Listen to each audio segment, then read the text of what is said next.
From the southeastern corner of western North Carolina, this is Folklore.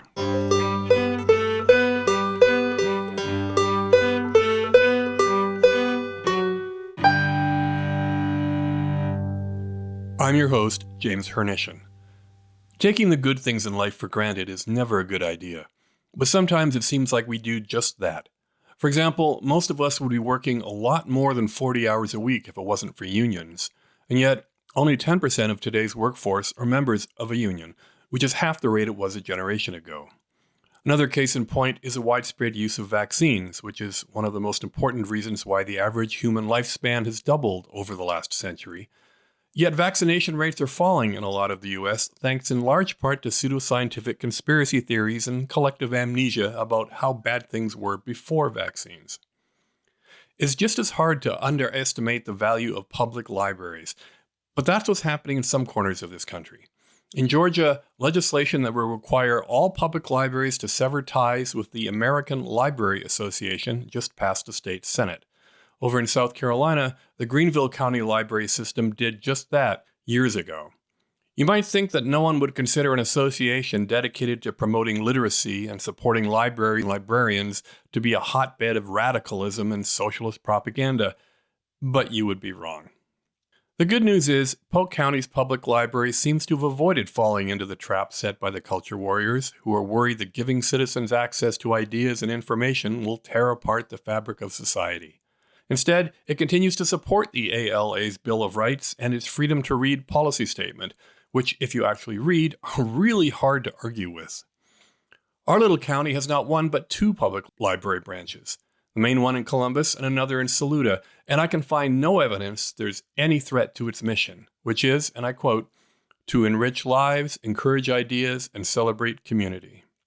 In fact, as you'll hear in my interview with the library's director, Marcie Dowling, the list of services our libraries provide is only growing, far beyond just providing free access to books. To do my part to ensure we don't ever take our libraries for granted, I invited Marcie to talk about that growing list. We met recently at the Saluda branch and recorded our interview in one of the new soundproof and very podcast-friendly meeting booths that anyone can reserve. Marcie Dowling, welcome to Folklore. Thank you for having me. So let's just start off with a little bit of biographical information. Tell me about who you are and how you ended up running our libraries. Sure. Well, I have been in just about every type of library setting. I started off working in archives and actually worked for the Biltmore Estate as my first job. After that, I went to school library. And previous to being here in Polk County, I was the assistant director for Henderson County Public Libraries. So I've been here as director for Polk County Public Libraries for about 4.5 years. And what keeps you in this job? Like, what is it about Polk County Libraries that, you find fascinating enough to stick with it? Well, I love the communities that we serve, both in Saluda and Columbus. I love the rural setting, smaller community where we're really able to see our impact and get to know the community and serve the various needs in kind of a relaxed setting. All right. Now, the reason I wanted to do this particular subject as an episode of Folklore is that I see the library as a very different kind of place and a different kind of institution than the one I grew up with in a small town. Back then, a library was books and maybe some magazines and newspapers. It's about a lot more than that today. And so what I wanted to ask you mostly was, what is it about Polk County libraries or libraries in general in this part of the world that people probably don't understand? What is it that libraries are doing that they're not aware of if they aren't a regular patron of the library? Well, you're right. I think there's the preconceived notion that libraries are kind of stuffy, quiet places. And I think anyone who visits the libraries here realizes that there's a lot going on, a lot of things that surprise them that we offer. 4 years ago, we did our strategic plan, and we asked the community what they wanted to see in their libraries. what they needed as a community and resources that they were looking for. And from that, we kind of got together and created a plan and a vision for the resources and services that we were going to provide. And that really was an expansion on what we consider to be literacy. So there's traditional literacy that libraries will always center on, and that's reading and writing. But we expanded our vision of different types of literacy. So there's digital literacy. Do individuals feel comfortable with dealing with technology in their daily lives and using it to the best extent possible? Health and wellness literacy. Do people feel comfortable with finding resources that promote their own health and wellness? Do they know resources in the community? So we have expanded kind of the view of what we offer and in terms of that focus. We want people to feel empowered and comfortable with finding information, finding the resources that they need, no matter what they're looking for. I guess the reason I started on this line of thinking is that when you walk into the library in Saluda or Columbus, you see things that you wouldn't have seen in a library before. I mean, there are things you can check out that you can borrow, but really they're not books. It's not informational. Exactly. So we have a lot. Our collections have kind of grown to reflect that. We have what you would expect, books, and I'll preface this by saying everything I mention is free. So it's free to Polk County Public Library card holders. So of course we have books and the traditional type of materials, but people are even surprised to find out that we have digital ebooks, audiobooks, videos, music, movies that are all downloadable. Right now, over 20% of our circulations are digital. So there are a lot of people who use our libraries but don't physically come into our libraries. They stay at home and they use the apps that we provide access to. We're in a consortium of libraries. There's 64 across the state and almost 8 million items in that catalog. So we share items across the state. That's all free to patrons. And I think you were probably referring to the kits that we have for checkout that are available to take home, and they check out just like a book would, but they kind of run the gamut. We have camping equipment. We've got tents that you can check out to go on a camping trip, fishing poles. There are robot kits for kids to take home and play with. A lot of health and wellness focus on items that can go home. We've got blood pressure monitors, oxygen monitors. Yard games, a lot of outdoor type things. So it's a chance for people, if maybe it's something like a camping trip, you don't have all the gear to go with your family, and it's expensive to get started. So you can actually come check out what you need for a weekend fishing trip. So there's a lot of things like that that are unexpected. We have Launchpad tablets for kids to check out. Those have pre-loaded games, educational games, STEM, like science, technology, engineering, and math focused learning for kids. We really do want, as you mentioned, we want to surprise people with what we offer. Those are the things that are take home, that check out and can go home. We're really wanting to reduce barriers, increase access in all ways. And so something that we've added in the last few years, they're called Zoom passes. And those are attraction tickets to local children's museums, nature centers that you can sign up for. And you pick your date of when you're going to go, and you can see on the calendar what's available. And are we talking about things like the Arboretum up in Yes. Nashville? Yeah. So we've got family passes to local attractions. So we've got the children's museums. There's hands-on kids' senses in the Children's Museum of the Upstate. Most of them, they differ in how many people can go, but in general, it's at least 2 adults and 2 children. The NC Arboretum, Chimney Rock State Park is a new one that we've added, and that's popular. Team Echo in Hendersonville and the WNC Nature Center. So again, we're wanting to kind of expand and allow our residents to explore the area, but we're removing that financial barrier to access of those experiences. Well, it's interesting you mentioned the Echo up in Hendersonville, right? Because It's getting they're a lot in the of news attention. this week. Yeah. The stingray that was pregnant, even though there was no other stingrays in the tank. We'll see how that turns out. Yeah.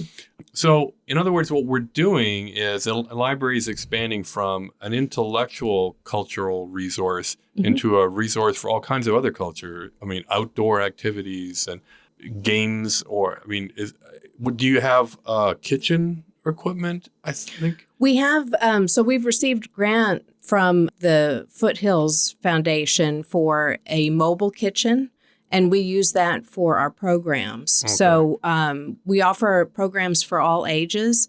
And actually last year, the libraries hosted 310 free programs for all ages. And that's anything from story times for little kids to the cooking classes with the mobile kitchen.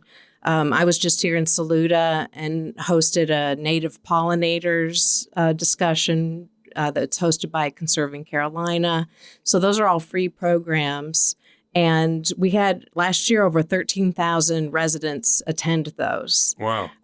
So everything's free. A lot of them center around like hobbies, crafts, cooking, that kind of thing, gardening, but also health and wellness topics. We have VIA come and host. YMCA hosts a lot of our programs to encourage healthy lifestyles, and those are all free. I'm curious, how did this happen? How did the library expand its mandate beyond just, say, supplying reading material, which it was for like 2,000 years or whatever? That was the function of the library in the community. And now you're filling lots of other gaps that have probably been there for a long time. I mean, I would have loved to be able to rent camping gear before investing in camping gear. I think it probably started as with an early literacy focus. That's still a big focus of our programs, getting children ready to read, ready to enter kindergarten. We have a very successful reading program that's 1,000 books before kindergarten, where we encourage parents to read with their children 1,000 books before they go into kindergarten, as it sounds. That can be tough because kids like to read the same book over and over. Right. And we always say it counts every time you read it, even if it's the favorite that gets read multiple times a week. But I think it expanded from there. And when I was younger and going to my own public library, I remember a lot of kids programming, but maybe not necessarily adult programming. And if it was focused on maybe career skills, which we also do. I think it's just kind of gradually morphed into encouraging people to be curious and to try new things, new experiences. And it just kind of makes sense when we're talking from the viewpoint of kind of expanding what literacy is and means, that it fits that we would encourage people to try something new. Is this part, I'm assuming it is, I'm assuming the answer is yes, that is part of a national or even international trend, as libraries sometimes struggle to supply what is in demand.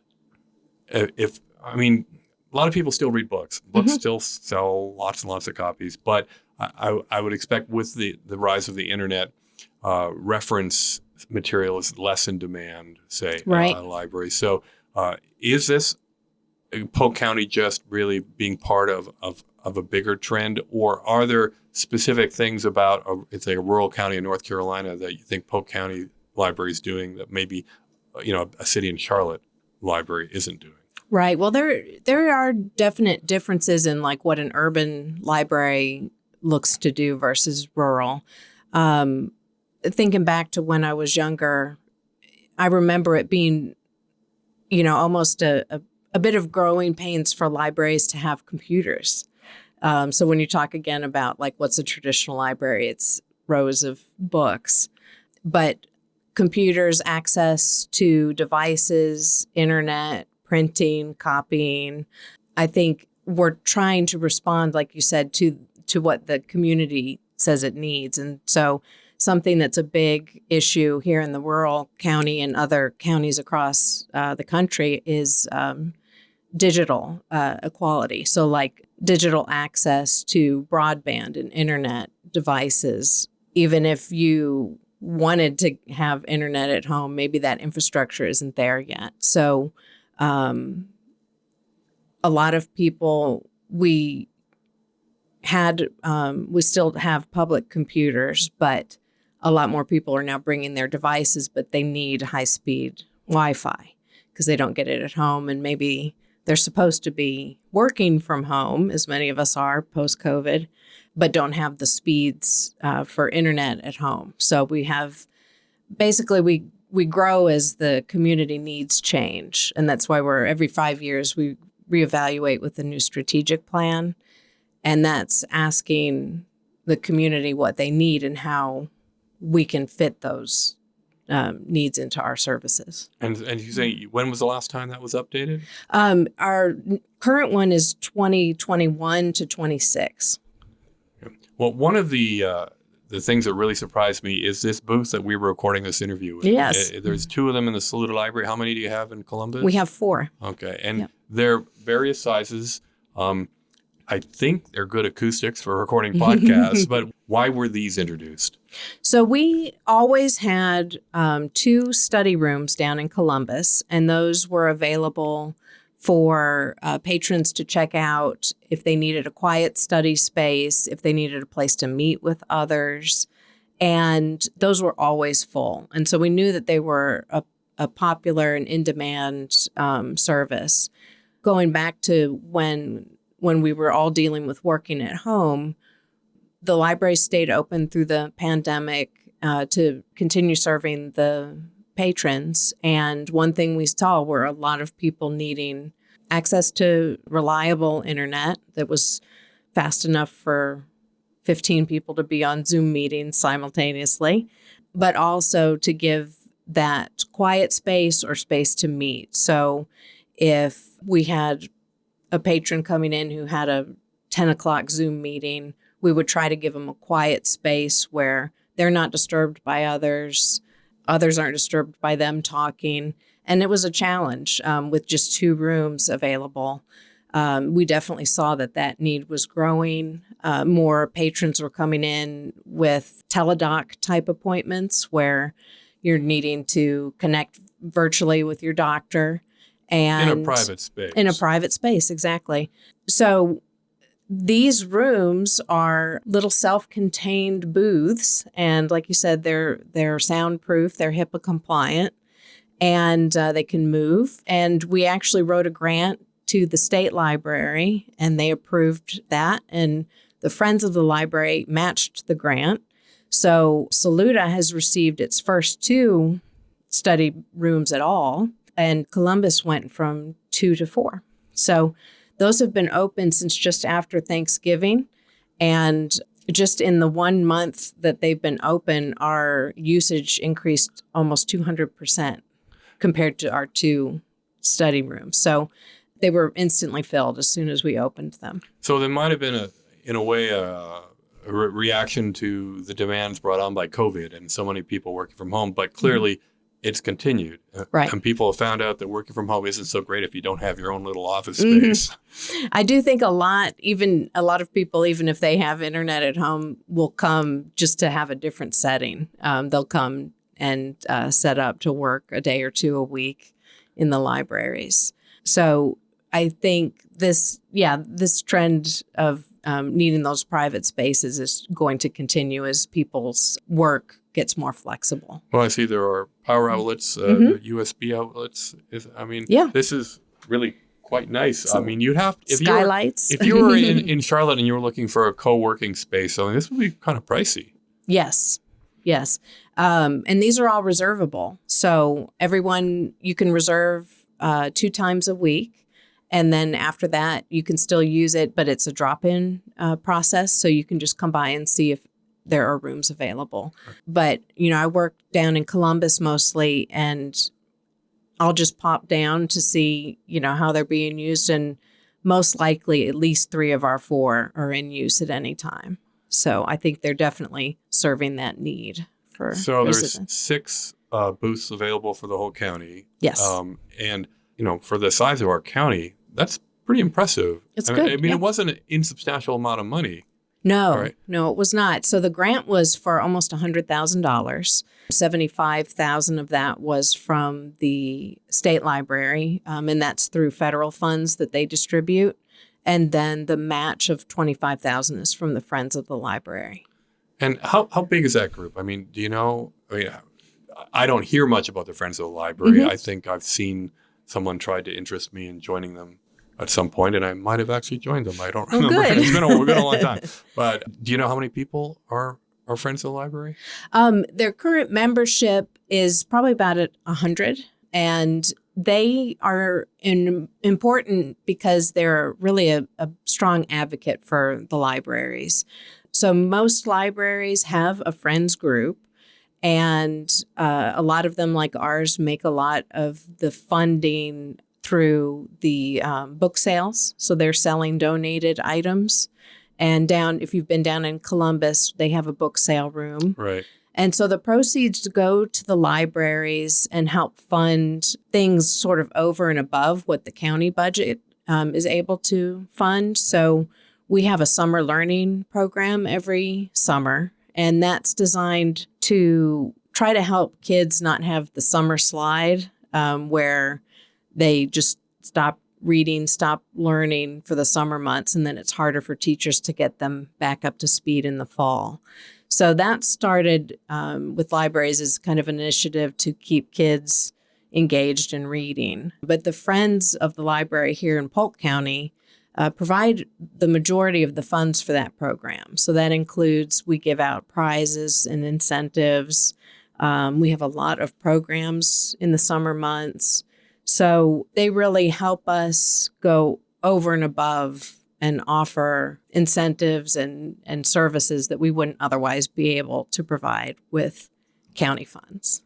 I would think that most people are of a positive disposition when it comes to their feelings about the library, right? Mhm. I mean, not everybody uses it, Right. but it used to be anyway that no one would have any problem with the library. They were part and parcel of any community of any size. You would have a library, and we're lucky to have 2 of them. Right. I mean, I think Saluda in particular is very lucky to have a library considering how small we are.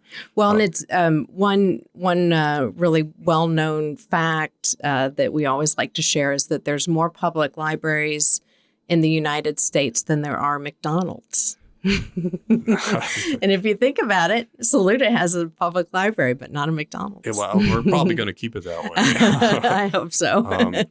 But recently, and not so much public libraries maybe, and perhaps more when it comes to school libraries, but libraries have become under a little bit of a controversial category when it comes to books, because we're talking about public money, government money being spent on literature. Mm-hmm. And unfortunately, for the last few years, we've had attention paid to the choices of that literature.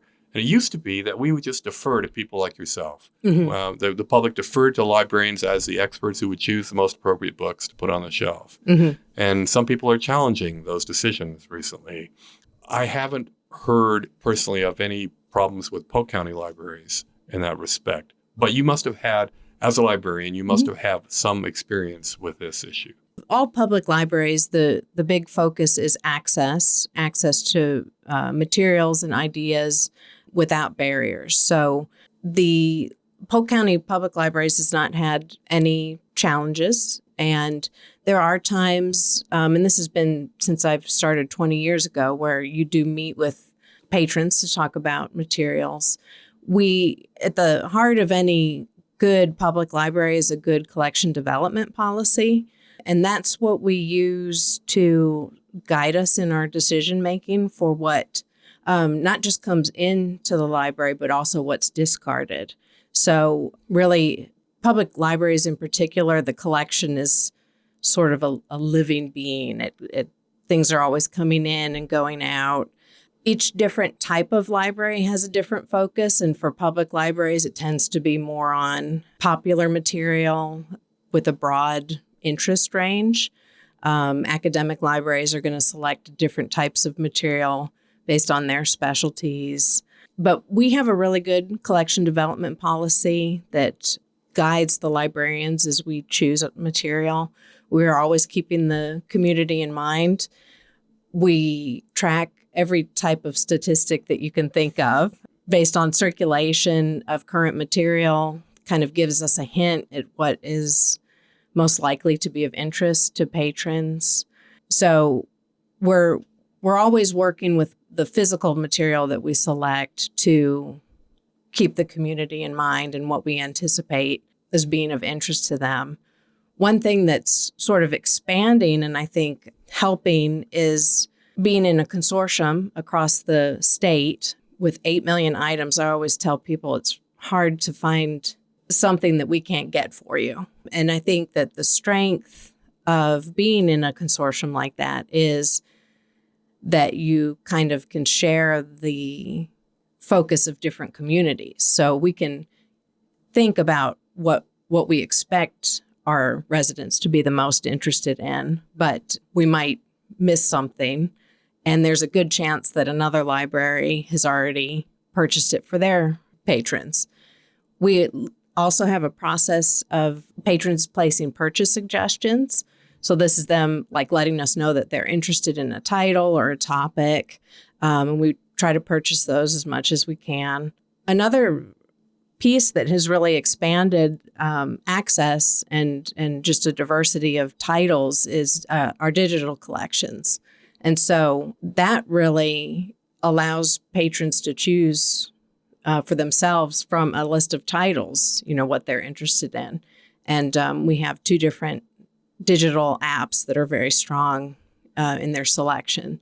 So we'll also watch that and see if there are trends and titles digitally that are really catching on and checking out a lot. That will inform us to add them physical items to the collection as well. So you haven't had a lot of negative feedback, in other words. No. I mean, you hear about these stories in other places where people are going to public meetings and demanding you remove certain books, right? But you don't have that. That's not a big item on your regular meetings. No, right? We have not. And I think there's always the room for discussion as far as kind of what our goal is and our mission as the library. I like to say we provide and you decide. So we try to create and cultivate a relevant collection to our community and then allow them to individually decide, what they prefer, what they do and don't want. Right. But you did go to the effort to come up with a policy to make it a little bit more difficult to challenge a book, right?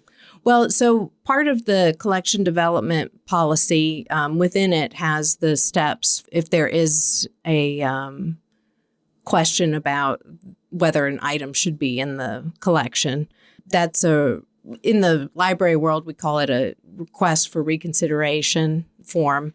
And what is built into our collection development policy is that if there was a formal complaint, we would have a group of staff, like a staff committee, put together to review the item.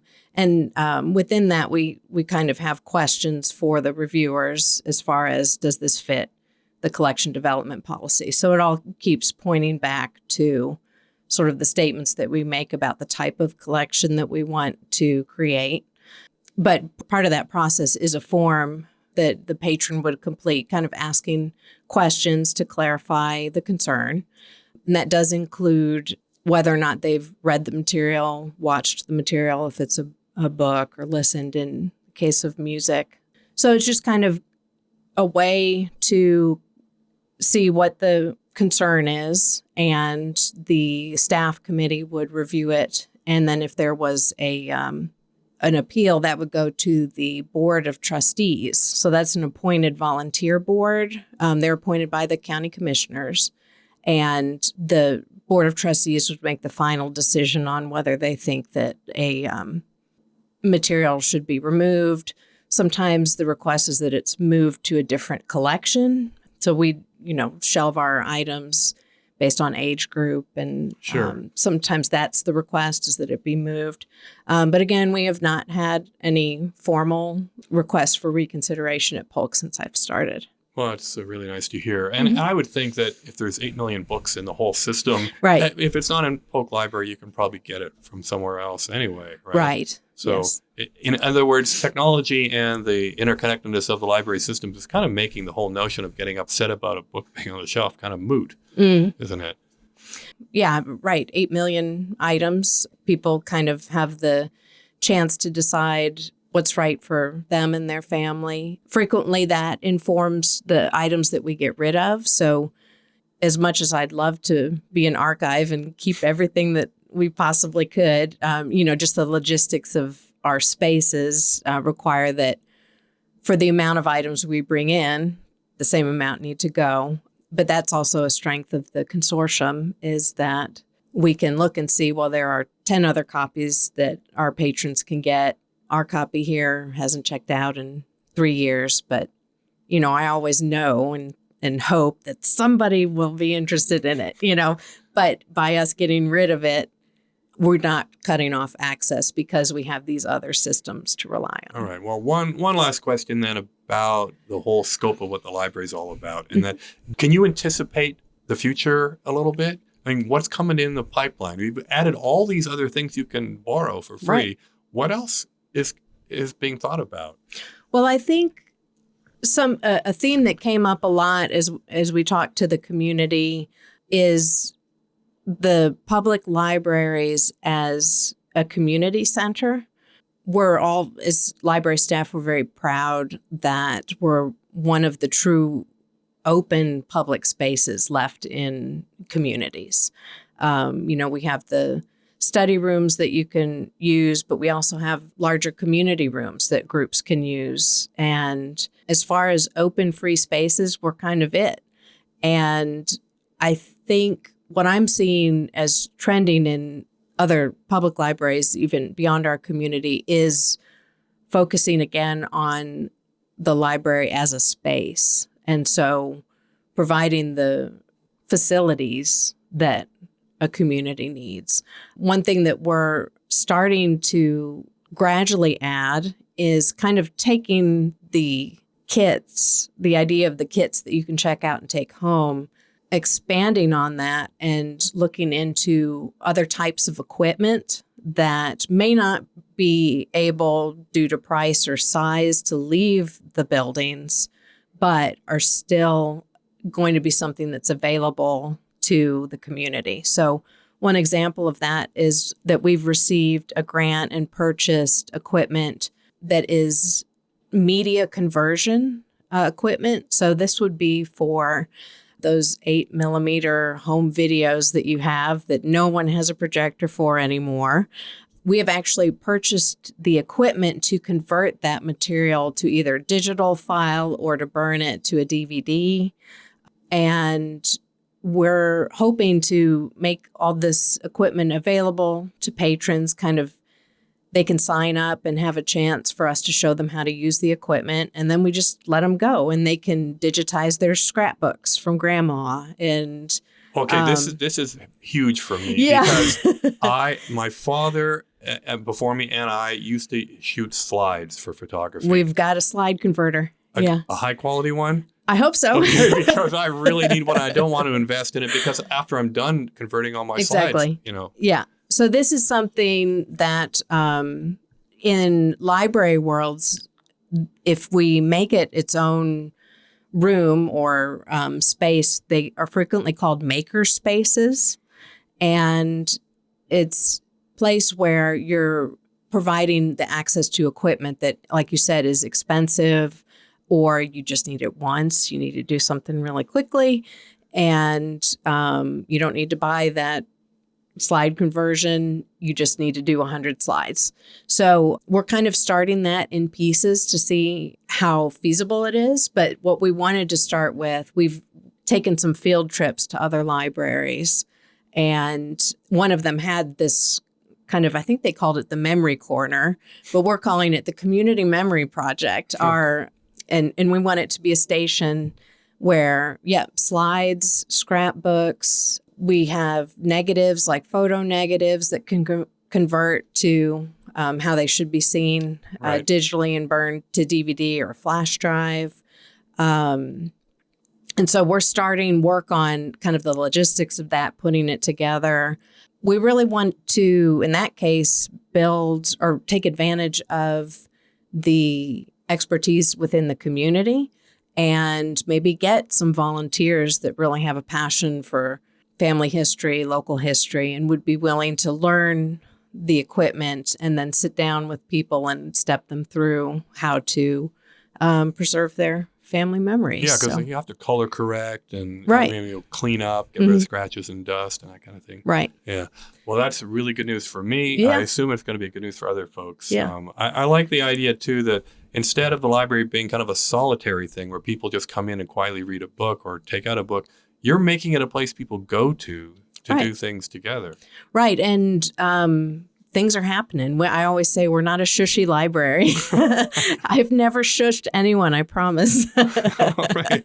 Well, I'm really glad to hear that, and I'm really appreciate the time you gave me today to talk Thank you. about it. As libraries used to be kind of under the radar, but I think those days are over. I think everybody needs to come by and see what we're up to. You never know what'll be going on. All right. Thanks so much. Thank you. That's almost it for this episode.